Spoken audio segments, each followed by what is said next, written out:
অনেক মানুষ মনে করে আমাকে কেউ অভিশাপ দিছে, ওই ব্যক্তি আমাকে অভিশাপ দিছে, মুখ দিয়ে এই অভিশাপটা ওই ব্যক্তি আমাকে দিছে। সবসময় একটা কথা মনে রাখবেন, কেউ যদি আপনাকে অভিশাপ দিয়ে থাকে সেটা আপনাকে কেউ মুখে দেয় নাই, আর যদি কেউ দিয়েও থাকে সেটার জন্য সম্পূর্ণ দায়ী হচ্ছেন আপনি নিজে। আপনার কর্ম খারাপ করছেন, এই জন্য আপনি মুখে অভিশাপ পান নাই। যার সাথে কর্ম খারাপ করছেন তার আত্মাই আপনাকে অভিশাপ দিছে, যার জন্য আপনার পতন হইতেছে।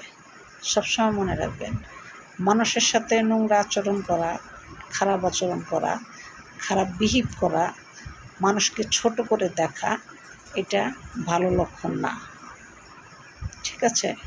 যে মানুষের বেশি অহংকার সে নিজেই তার পতনের জন্য নিজেই দায়ী, এটা কেউ দায়ী না। এটা আমার নবীজি নিজে বলছে, এটাই সত্যি।